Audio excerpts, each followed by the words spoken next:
The story is told, though who can say if it be true, of a clan of medieval warriors awoken in modern-day Manhattan, of the animated series that told their story. It is an age of darkness. Superstition and the sword rule. It is an age of fear. It is the age of gargoyles.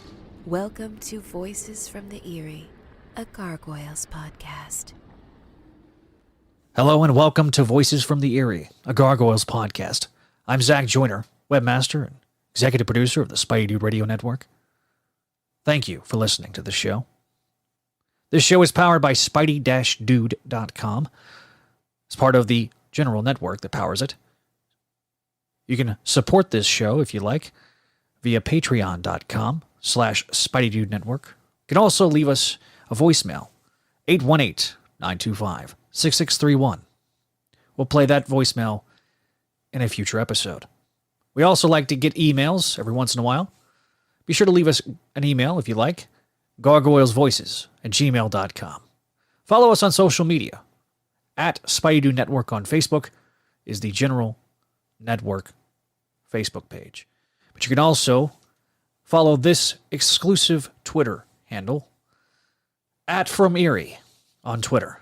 Follow us there to get show updates at both places. Be sure to like, share, and subscribe if you're listening to us on YouTube. And if you're listening to us on your favorite podcasting app, you can always leave us a 5-star review, and we will read all of that feedback in a future episode. Want to give a shout out before we get started also as to our patrons, Scott and Venkman. Thank you for your support of this show and all the shows on the Spidey Dude Radio Network. As always, we thank all of our guests and our host for this show. And with that, I turn it over. Welcome back to Voices from the Eyrie, everybody. I am Greg Weisman, your co-host, and joining me as usual is my other co-host, Jennifer L. Anderson. Hello, everyone. And also, today is October 28th. The 4th episode of Young Justice Season 4 just aired, and I can hear the Young Justice fandom cursing his name from here. The story editor and producer of the first 2 seasons of Gargoyles, the writer of the SLG comic book, co-creator of the series, and the producer and story editor of Young Justice. And once again, they're damning his name from here, Mr. Greg Weisman. Howdy. Greg, I gotta say about today's episode, kudos on the ruthlessness. All right, we'll begin with a little bit of news. This is Nightwatch, reporting from New York. Travis Marshall. Tonight, more on the news that has rocked Manhattan, if not the world. First, we have some sad news to report. The voice of Preston Vogel, Peter Scolari, fantastic actor, very recently passed away. Yeah, that one broke my He heart. was a nice guy. He was a lot of fun in the booth. I mean, I won't pretend I knew him well, but he came to record for us, and he was just a kick to have in the booth, kick to talk to outside the booth, and obviously incredibly talented. Bosom Buddies is still brilliant. Newhart's still brilliant. He's just great. He always was great. I had such a crush on him as Hildegard. Loved him in Bosom Buddies, and loved him as Vogel. It may have been a small role, but as we'll discuss later, it definitely had a big impact. We've also got some good news to report on the NECA front. Demona is still not up for pre-order, soon we hope, but they showed off 2 new figures so far. They showed off Bronx, who looks badass, and he comes with cloaked wings for Goliath. I am so excited about those cloaked wings. They just look amazing. Cool. And we also got a great look at Hudson. I was super impressed with the Hudson just because of the wear and tear it looks like on his armor and stuff was just really well done. They all look really great. Yeah, I cannot wait to get these. That's in my hand. I cannot wait till we get all of these, and they are not up for pre-order yet, but we do know we're going to get more information on Bronx and Hudson next year, and they announced they're going to come with larger pieces for larger figures with the smaller figures like the Humans, Lex, Bronx, to keep the costs down on the larger figure. So Goliath doesn't have 2 pairs of wings because that would raise his cost. So it keeps everything evened out, and I think that's a fair way to do it, especially for a completist like me who's going to get everything. Oh yeah, there's not enough shelf space right now, but I need to find it. I'm afraid we're out of time. This has been Night Watch. Sleep well. And now let's move on to the episode, the penultimate episode of this 5-part pilot. I keep saying this, but the animation and the art direction is terrific. I'm looking at the sequence in Central Park, and little things like the detailed flower patterns under the umbrellas. Yeah, the animation in the Central Park sequence was really, really great. The animation in Cyberbiotic, yeah, not as great, but yeah. You know what? One thing I did notice on the Cyberbiotic, really big in that Central Park sequence. Yeah, it was beautiful. One of the things I noticed on the Central Park and the Cyberbiotic ship, even when they come up through the hatch, they could have just put like static city line underneath it, but it's moving. Just through that little bit of hatch that you see that it's moving, and I was like, that's a pretty cool detail. Mm-hmm. The best part of this whole episode for me was Elisa taking on 5 commandos and just whooping their butts. Oh, God, yes. She is such a badass. We still weren't quite sure what to expect of her, but the fact that she pulls that off, and these aren't incompetent henchmen in the slightest. I remember the first time I saw this. There's that sequence where they blow up the boathouse after Elisa jumps in, and Bruno, their leader, says, well, that takes care of that. On any other show, it would have stopped there, but nope, they decide to make sure. Well, again, this was one of the reasons that we went from it being a 4-parter to a 5-parter. We just felt like we had all this great material, largely, not entirely, thanks to Michael Reeves, because the decision was made at the script stage. And Michael had just written so much great stuff, and in order for us to do it truly as a 4-parter, we would have had to cut 22 minutes of material out of the what you currently think of as the 5-part. And I just didn't want it. I thought he had written such a great script that all of it deserved to get made. Unfortunately, we had the ability to go from 4 parts to 5 parts, but a lot of this, was, under threat of being lost back when it was still supposed to be a 4-parter, because they're just, not enough minutes of screen time. But at 5 parts, it really gave the piece as a whole some elbow room. And so you get to see Elisa really go through some stuff to save Goliath, who she barely knows. And that was important to us. That, something I talked about earlier with Michael and with Frank is that we wanted Elisa to not be a damsel in distress. We wanted her, not that Goliath would never save her, but that for every time Goliath saved her, we tried to balance it with her saving him. And we probably didn't balance it 100% over the course of the entire series, but I think we showed here in the pilot what the basic dynamic was in their relationship, and it wasn't her being in distress and him coming to the rescue. It was a mutual thing. I do wonder a little about how much the commandos knew. Like, did they know she was a cop? They seemed prepared to kill her, and one would think that Xantos wouldn't lightly take on the killing of a police officer in New York. That's a pretty dangerous thing to do. But it occurred to me that maybe they just didn't realize who she was. It was just this chick hanging around with the monster. We don't actually want to kill the monster. We just want him to think we do. But if it sells the illusion, why not kill the human? So that crossed my mind last night, and I don't remember if I had an answer for that way back. Yeah, I've seen people kind of mock the commandos for being bad shots here, but I would think they should realize later on that they're not trying to kill Goliath. I mean, they are shooting to miss just narrowly. And I actually commented in general earlier, I was watching this episode during my lunch break from work today, and that the blonde female commando is a badass. I think she's tougher than Bruno. She's the one that even says, let's not buy that this blew up and she actually died. Let's check it out. Like, she's no fool. But this whole thing like really set up that Elisa is this modern warrior and not to be taken lightly. And I really love that about it. Agreed. I was also looking at some early outlines of Awakening back when Eric Luke was still writing it, and it seemed like you had the pack in place of the commandos at certain points.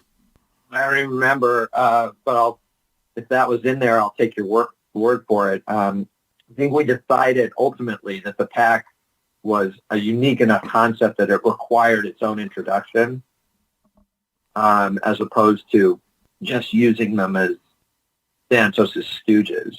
And the commandos were by intent a little more generic than that.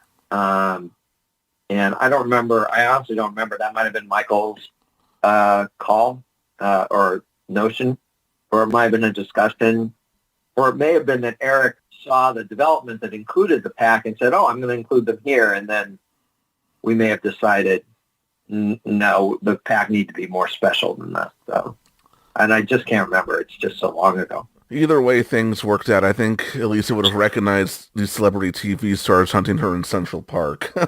I think the thing is that if we had gone that route, they probably wouldn't have ended up being celebrity TV stars. So I'm glad we took the route we did. We didn't want the commandos to be too interesting. We didn't want you questioning too much what they were about. Well, like Elisa said, comic book rejects. I like that line a lot. I do think we should address that urban legend about Elisa saying damn in the boathouse, because I still hear longtime fans bring that up, and I'm not talking about casual fans. I'm talking about people we know who swear that they heard it. Very much the Mandela effect. Yeah, I remember that, and I remember going, she definitely doesn't say it, and I would watch the episode and go, yeah, no, she doesn't say it, and I can't even figure out exactly where they think it happened. I watched it again last night, and I didn't look out for that specifically, although I remember doing that in the past. But, we were Disney in the 90s. There's no way we were saying damn. I doubt we even recorded that, let alone it made it into an episode. I don't even think it would have crossed our mind to record that. And it's certainly not the script. I don't know where that came from. I don't even know a moment where it sounds like she's saying damn. Yeah, it went through the fandom like wildfire there for a while, though, that she had said damn. And again, like the days of VHS, unless you had recorded a copy when it was playing, nobody had a copy to say, no, look, here it is. She doesn't say it. People like a good urban legend. It's an odd phenomenon, I guess. But yeah, I remember that was a big thing. I got a lot of questions about that way back in the day. But, never happened. We also meet the jogger in this episode. It won't be the last time we see him. And retroactively, we find out this is the second time we're meeting Vinny, but you're already beginning to populate the background with extras that keep popping up again and again. I mean, I already mentioned Vinny and the jogger. Last episode, we got Brendan and Margot. And it's one of those little touches you don't see too often in most shows, but I really enjoy it here. Yeah, I mean, for us, there's an economic aspect to it, which is that, we can just reuse these guys. But then, you make it funny. You do a joke out of it. It's like, this guy again. Oh, I remember that couple. I remember this guy, that kind of thing. You can have some fun with it. I've found that fans like those kind of callbacks, and so I'm happy to do that kind of stuff, because on top of everything else, you wind up with more characters to play with. It just becomes more fun. And also, I like to if you find a little something like in Brendan and Margot or the Jogger that you can sort of hang your hat on, it's like, all right, I know where to go with these guys. And so we looked for that. I mean, this was the first show I produced, so I'd never really done it before. But this is sort of the training ground where I learned to do that. And I've probably done it even more in the series that followed. A little bit in Spectacular Spider-Man and a lot in Young Justice. We didn't talk about gargoyles and naming too much. We touched on it briefly in Awakening Part 1. We didn't really get to it last episode when Hudson takes on his name, but we get the trio and Bronx taking their names here, and I always thought it was interesting, but what is, behind the scenes, what was the creative decision behind them not having names? I mean, it looks like in the original memos and notations, you guys went back and forth on that a lot. I think we did. I mean, we kept initially trying to find names that worked for them in the past that would still be fun in the present, and we kind of failed. Goliath stuck, but nothing else was really sticking. Demona stuck from all the way back in the comedy development, and everything else was just sort of like, that's okay, it's not great. And then we came up with this notion, well, what if everyone had modern New York names except for Goliath, make him the exception.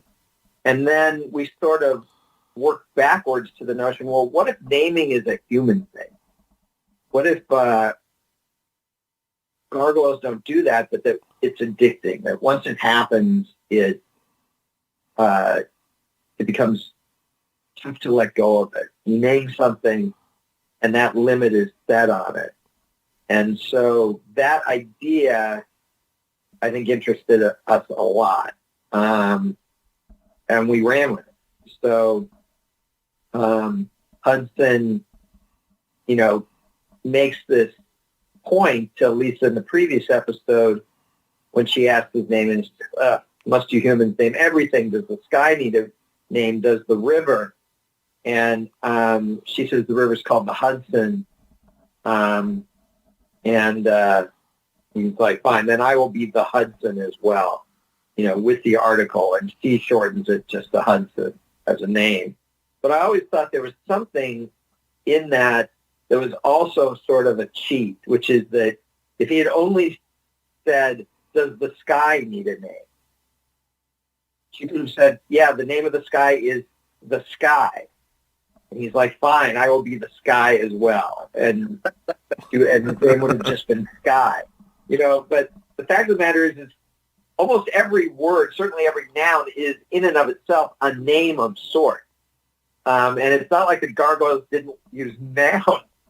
They did use nouns.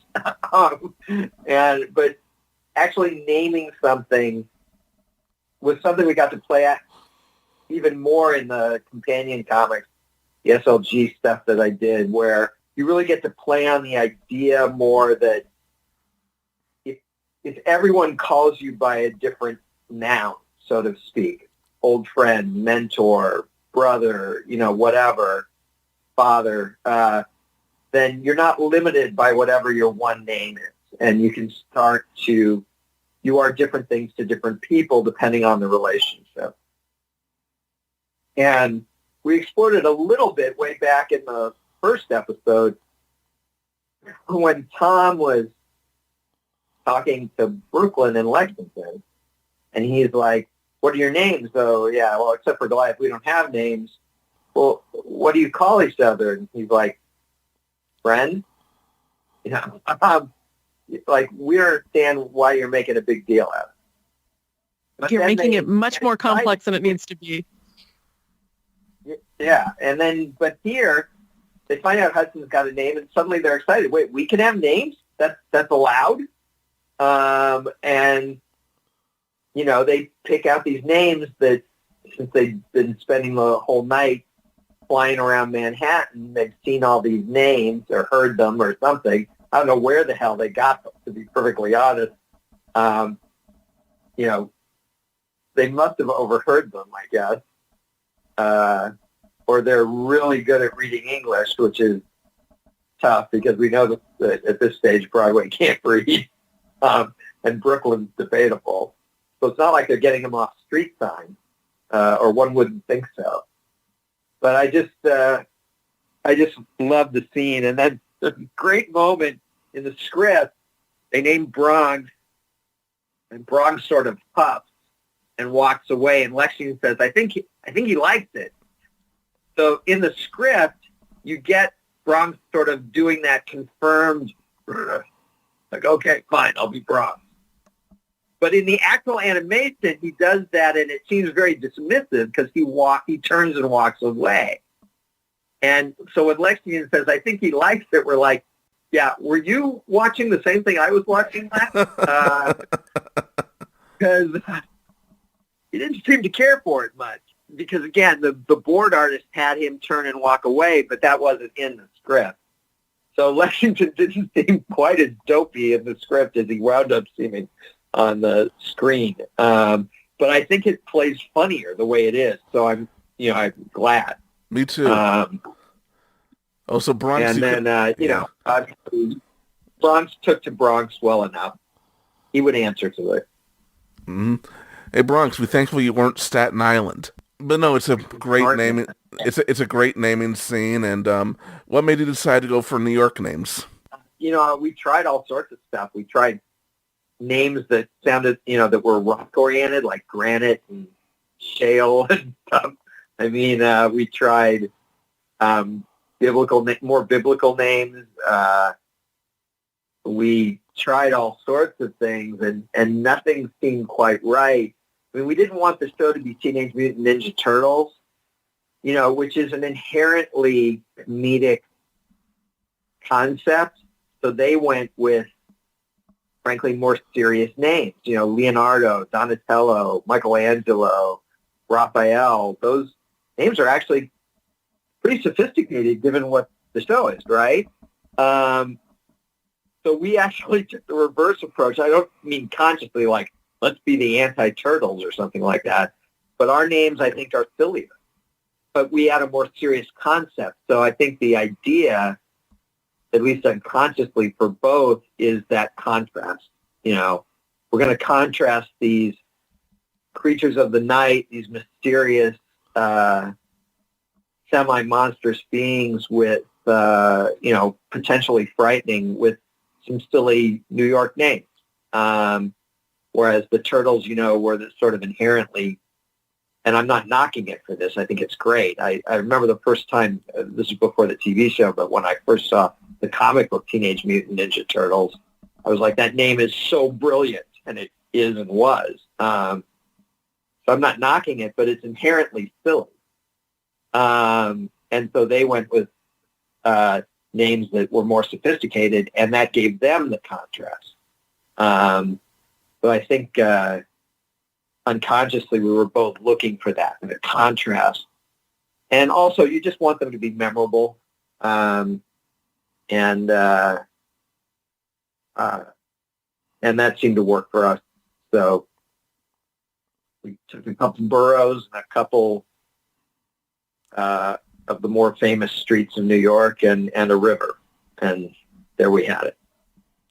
And then the fun thing was down the road, trying to come up with the names for the clones based on Los Angeles for no particular reason except we lived in Los Angeles.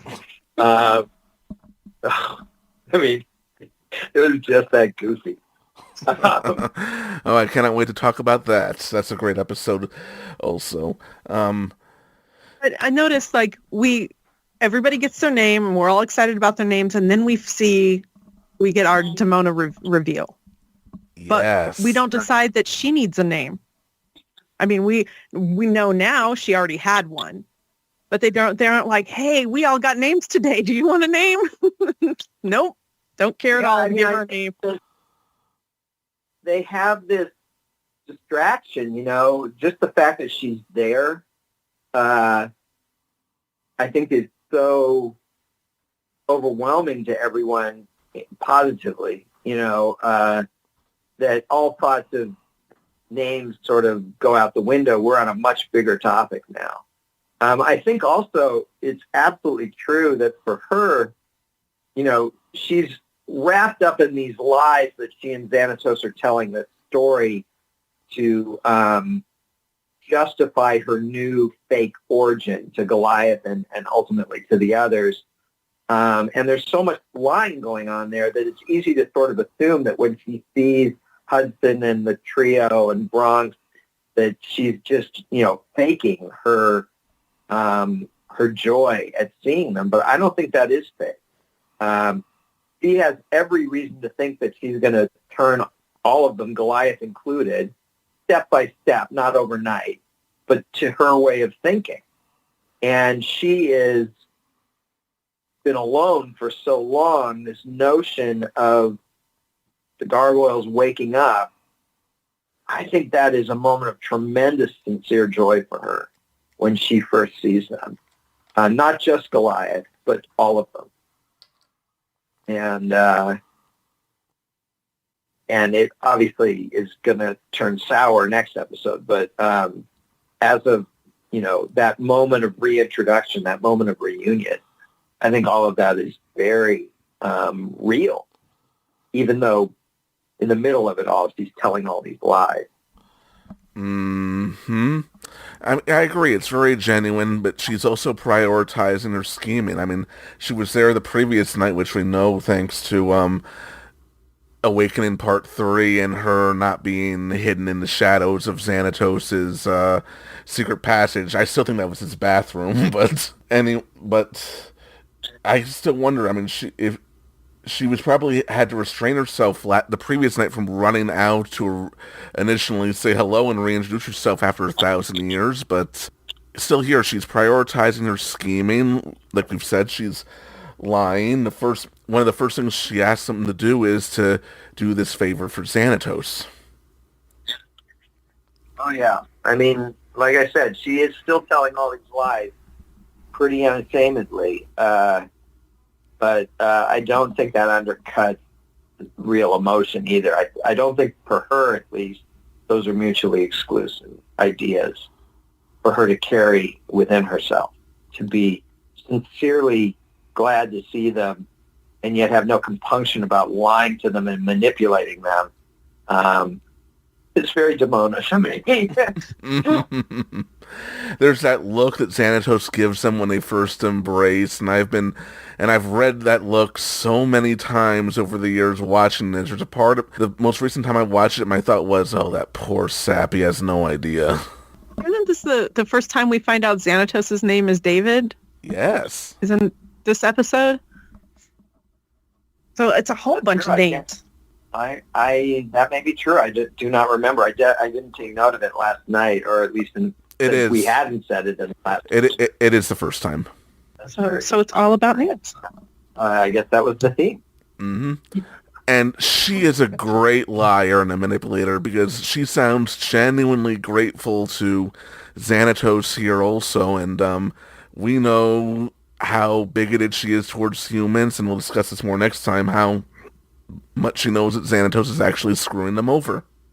Well, screwing them over, I'm not sure I agree with that characterization. Using them, absolutely. But, I think he believes they'll be successful. I mean, he wants those discs. He's not sending them on a suicide mission to get killed. He actually has every reason to believe that they will successfully be able to abscond with those discs that he sent them after. I think there's an element of, is he being ridiculously optimistic or just taking for granted that the combination of their natural abilities, their skill, and their shock value is going to be enough for them to get the job done? Given the fact that Hudson in particular, and this is really more for next episode, but only gets the disc by dumb luck. He may have been slightly over-optimistic. And Xanatos being Xanatos, one has to assume that if they had failed, or if one of the three teams had failed, he had some backup for getting those discs, just in case. Sending them in to die, I mean, he's sending them in to succeed.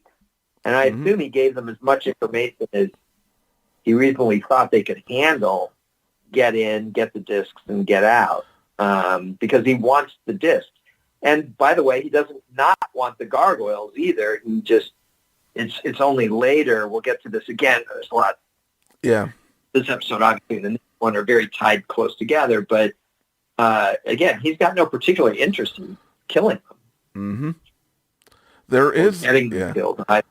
Yeah. There is a line in the movie cut, which I actually watched for the first time in over 20 years recently, just to see the differences in the edits. And while a lot was cut from the 5-parter, there are a few lines here and there that were in the movie that weren't in the 5-parter, and one of them was Xanatos saying that he gave the gargoyles each precise instructions on how to obtain the disc. So you did cover that. It just wasn't in the televised version. I haven't watched the movie version in a long time. And what's interesting about that is that the version that I supervised the editing for was the movie version, not the 5-parter. Frank, we had deadlines, and they were so tight that we had to divide and conquer. So Frank handled the supervising the editing of the same material, but it's 5 episodes, and I had to do a movie version that we had to edit down to 80 minutes or less, or about that, whatever. I'm not sure the exact length, but my memory is 80 minutes. And so we were working with 2 different editors, and Frank and I think Alan Orson edited the 5 episodes, and I edited the 5 episodes into a movie with a different editor, Richard, and his last name is completely escaping my brain, unfortunately. But so there was a different intent between the 2 pieces, but there's probably on top of that, just here and there, you'll find different emphases based on Frank's proclivities versus my proclivities. I was also ridiculously inexperienced, but I had a very experienced editor who helped me through it, and it turned out great for the purposes that it was designed for, which was that premiere we talked about a couple, 3, 4 Voices of the Eyrie ago in Florida. That's the one and only reason we built that 80-minute movie. The fact that they then released it on video made me nuts because I'm like, no, this is the abbreviated version. You don't want to put out, you're putting out a video. You want it to be, to maximize the material, not minimize the material. You don't want people who saw it on TV to go, wait, there's less here than what I got for free. You don't want them to go, wow, there's more.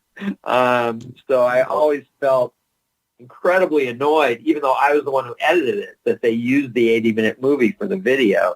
Because I'm like, this is 80 minutes as opposed to, 22 times 5, 110. So it was a full, half hour shorter than the 5-parter. And I couldn't understand why Disney Home Video was putting out this shorter version. I didn't get it.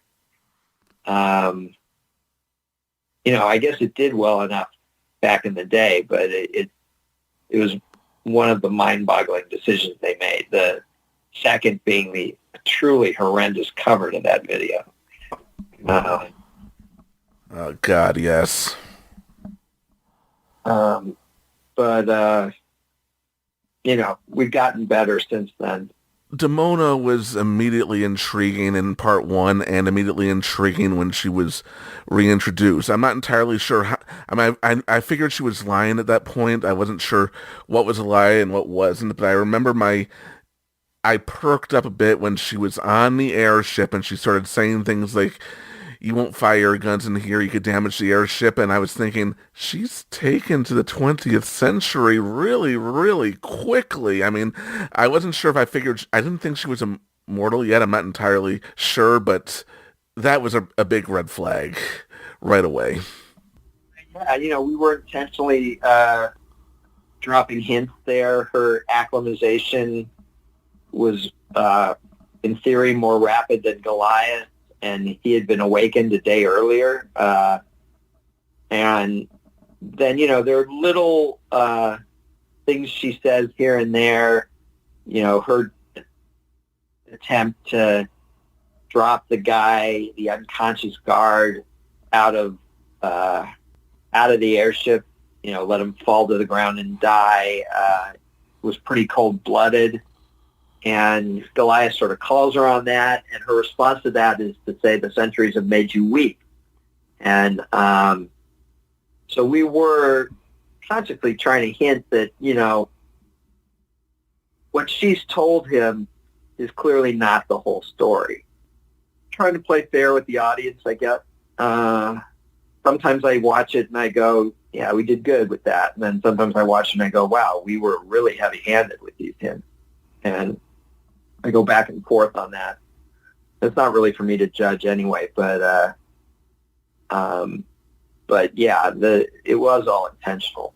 I figured as much, and Goliath is a very interesting line, which you don't really hear often from a hero. He says to kill in the heat of battle is one thing, but not like this. And I understand across many TV shows for standards and practices reasons, heroes just don't kill. I mean, Batman famously has a no-kill policy. He won't kill the Joker, and we can debate the ethics on that one.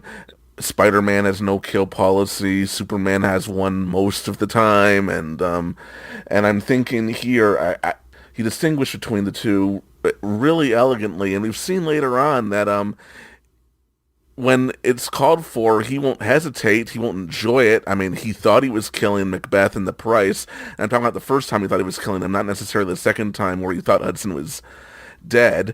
And for all intents and purposes, he kills the Archmage at the end of Avalon, so it gives him a little bit more of an edge than most heroes on animated television series seem to have. I mean, yeah, we thought this is a medieval warrior, he killing in battle, that would be part of his mindset, part of his rearing, so to speak. But him making the moral distinction between that, in essence, a killing in self-defense and taking an unconscious guard and tossing him out of a airship hundreds of feet above the earth, making that distinction was, again, part of our design for both characters, one to show Demona's ruthlessness and two to show Goliath's inherent nobility. And also show that, this isn't just some medieval berserker who's going to go loose on everyone. There's the scene where in this episode it looks like he punches the character who looks more like a dad from 101 Dalmatians than Vinny, but the character who would end up. And you assume it happens off screen that he knocks this guy unconscious. And what we later find out is that he hits the side of the wall and a pipe bursts and Vinny just faints. We'll eventually reveal. But in this episode, you think he knocked him out. But in fact, Goliath is always about using, when he's in control, using the least amount of force necessary on his opponent. He won't shy away using as much as he needs to, but he's not a character of excess for the most part. Less is more. Mm-hmm. Whereas Demona is just scary even at this point, and she's about to get scarier in the next one. And going back to, Xanatos using the gargoyles, Demona's definitely using him as well. Like, there's this arrangement that they have is them using each other to try to get something that they want out of it. And I love their dynamic through this too. Me too. But yeah, I definitely agree about their dynamic. I love it. And I've often looked back and people will say, so Xanatos builds but builds this skyscraper and buys its castle just as he found out about this legend from an old book. And I keep thinking, pay attention, guys. He's clearly already known Demona. That's pretty big proof that this isn't BS. Yeah, I mean, again, we were trying to play fair, drop the appropriate amount of hints without going so far over that it became dead obvious. But, he was still spending a lot of money on a maybe. But he had more reason to think it would come true than he admits to initially. Mm-hmm. I've seen some comments about the practicalness of some of these cyberbiotics labs. I don't care, they're just fun.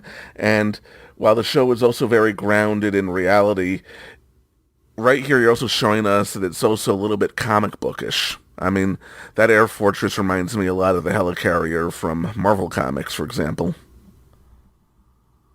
Yeah, I mean, I think we were thinking more in terms of Lapita, Lapida, I'm not sure how to pronounce it, but we were thinking in anime terms, I think, more the comic book terms.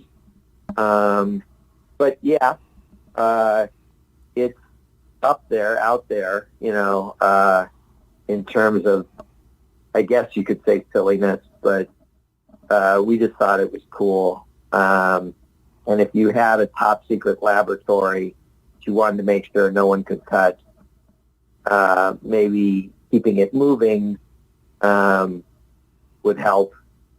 Or maybe it's a showcase for the guy who owns the place, who will eventually meet. Or, is it something else entirely? But we were firmly in, I think we talked about this again in an earlier episode, we were firmly in the superhero genre. We just didn't label it as such. So, as always, superhero genre is a mutt genre that encompasses all sorts of other genres and steals liberally from everyone and everything. So in this case, I think we were stealing from Miyazaki. Steal from the best. Right. I'm trying to think, are there any moments here that we haven't touched upon within this particular episode? Oh, I mean, there are little things like, there's the dog. I always thought that Hudson's watching TV later, and one of the scenes shows this puppy being fed food with a collar and a license, and I always thought that puppy looked a lot like that dog Rover. Oh. In Central Park. In Central Park, and I always thought, yeah, as a puppy, he was all cute, and he had a high life as a TV commercial dog, and then he got older and scruffier, and they just let him loose in the park, and now he's this wild dog in the park. He's seen better days. But Elisa soothes that dog really fast, though. Like, that dog, comes down from a growl to, oh, I'm happy, really quick. Yeah. So that's my headcanon, is that the dog in the commercial Hudson saw is the same dog that Elisa sees later. I like that. I'd forgotten that there was a little clip of Lion King in that as he's flipping tail. I'd completely forgotten about that. So that was sort of fun. We had planned to do way more with the Scarab Corporation. That little logo that's on the tracker that's on Goliath that she then moves over to the dog. We thought that Scarab Corporation and their robots would be a much bigger part of the show, and then there'd be some revelation at some point that Xanatos owned it, so that it goes back to Xanatos. But I think we sort of tipped our hand with it so early that later when we did robots, we just did robots that Xanatos was running in, and the Scarab Corporation wound up kind of falling out of the show until I did the SLG comic, where I sort of, for fun, brought it back. But that was something that was in the original pitch, so that there's a sort of big bug-like robot that Goliath faces in the pitch, in one art card, and that was going to be Scarab Corp. There are little moments that I don't love, like Goliath is drugged and goes down, and then he gets up, and then he's tired from the drug again. It's like, is it working or not working? What's going on here? We needed certain things to happen, so he had to sort of rouse himself, I guess, because Elisa was in danger. Got a bit of an adrenaline rush, but it couldn't hold out against the drugs, I guess. There's the Yo Taxi moment for the trio. That was Lex is reenacted at a wing convention. Yeah. Yeah, apparently the very first gathering, a Brooklyn cosplayer went out into the street and did that. Did he get a taxi or not? Apparently not. So it was true to life, true to fiction, true to art. And then there's just, information getting across in there. Goliath lets Elisa know that sleep rejuvenates them. There's a lot of great lines in here that are very Michael Reeves, like Elisa muttering under her breath, a lot to go through for a piece of lawn sculpture is very Michael Reeves line that I just love. And is, again, very Elisa. Michael really was sort of the master at setting her voice, particularly the edgier side of her voice, the cop side of her voice. I also wondered, like, when the trio go into that elevator and they open the elevator doors and they're like, this isn't like the elevator at the castle. It's like, they don't have much experience with elevators. So it's like, well, maybe that's what this one's like. This one you have to slide down the rope. And I thought, man, those are metal cables. Those got to shake when you slide down like that. But, we probably covered most of the big stuff. There were a lot of fun little details in this episode that I thought were like pretty cool. I do have one point that slipped by me earlier. It shouldn't have, but I'm thinking this Goliath and Elisa truly become allies that night after he wakes up again. I mean, I don't think she quite realized the full extent of what she was doing, but that was the old bargain. You protect us during the day while we watch over you at night, and she ended up doing exactly that. Right, just naturally, she took on that responsibility without him asking, without them making a deal, without any of that, and that mattered to him. That made a difference. He's like, I do believe you saved my life, or something like that. And she's like, so now we're even, because you saved my life when I fell off that stupid castle. And I think, for her, it was like, of course, protect and serve. That's what I do. But for him, it showed him that there are still humans out there worthy of trust. And so that was a big moment for them when they sort of take each other's hands. And then he starts to go and she says, hey, can I see you later tonight? And he's like, smiles. Very warm. Yeah, this whole thing didn't scare her away. Nothing that happened scared her away, and she's ready for the next adventure. Mm-hmm. Yeah. Although I still think she knows quite what she's getting into, and she ran past an Alice in Wonderland statue, and I can't help but wonder if I'm reading too much into this, but I'm thinking she's going down the rabbit hole. Yeah, I think that was intentional. I mean, obviously that statue's there. Frank took, we talked about this when Frank was on the show. He took all those photos in New York when he went there.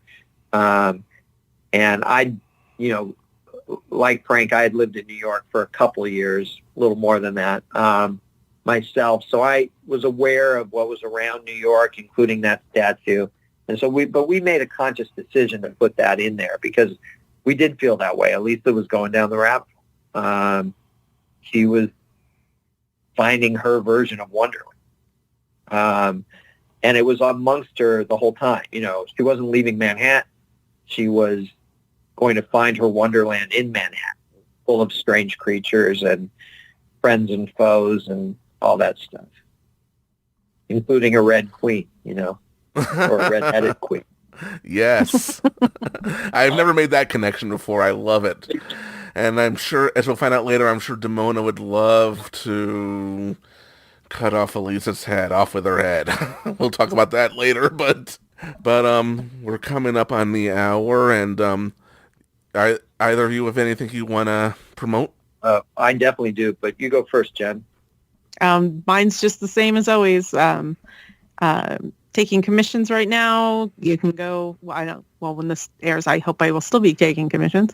But go to heyassbutt.com and you can go to my Etsy store, or you can check out my Redbubble, but you can contact me through there and let me know if you need anything.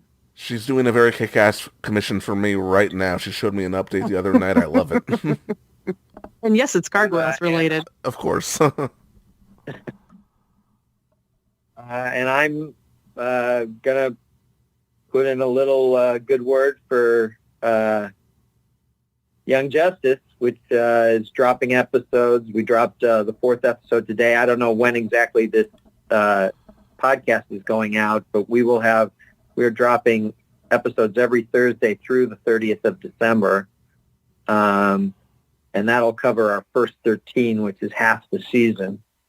And then the second half will be coming out weekly in the spring. And we just hope that everyone watches the show. We don't have a pickup for season 5 yet. And if you want to hashtag save Earth 16, we just urge you to hashtag keep binging YJ and hashtag spread the word, because if we want more, we've got to prove to them that it's worth their while to make more. And response to the show so far has been creatively largely positive. I think we've upset some people, but that's all right.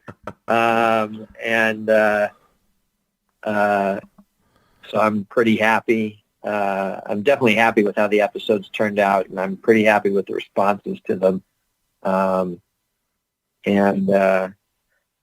We just need more people to watch over and over again.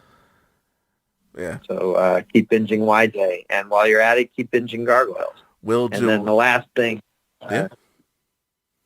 is that I've also got a movie coming out in early 2022. It's called Catwoman Hunted. Obviously, it features Catwoman with Elizabeth Gillies starring as Selena Kyle / Catwoman, and with Stephanie Beatriz starring as Batwoman. And it's got a lot of former Gargoyle actors in it, including Jonathan Frakes, the voice of Xanatos, Keith David, voice of Goliath, and many others are among the voice cast. And it's anime style. I think it turned out really cool. I'm really happy with how the script was brought to life, so I hope people check that out too. I'm really looking forward to it. It looks like a lot of fun. And before we sign off for this recording, there was a line in episode 3 of Young Justice for this season, which I recognize as something I've heard you say many times on Ask Greg and at conventions, which ties in with the morals of Gargoyles quite a bit. Tolerance is never enough. We need to reach a world of acceptance. Yeah, I mean, that's something I feel strongly about. People ask for tolerance, and God knows we need more tolerance in the world, but I think it's insufficient. Although, to be fair, episode 3 wasn't written by me. It was written by Brandon Vietti of Young Justice Season 4, Young Justice Phantoms, was written by Brandon Vietti. But we broke the story together, so maybe he got it from me, or maybe he just feels the same way. I can't remember now. But I do think that's really essential, that, people need to sort of think over what they only tolerate, because I do not think that's enough. I think that people need to learn to accept things and, remember that what someone else chooses to do is no skin off your nose, so to speak, as my mom would say. So why do you care if they're different from you? Isn't it great that we're all different, and we should be accepting of that? No, I just sound like I'm preaching, but you brought it up. I blame you. It's true. All right, so Greg, thank you for joining us. Jen, thank you for being such a kick-ass partner in crime. I've been really enjoying this journey, and we will be back next time for Awakening Part 5, where things come to a head. Goliath realizes where he truly stands with Demona, and he has a choice to make as Xanatos' machinations come together. So tune in next time, same Gargoyles time, same Gargoyles channel.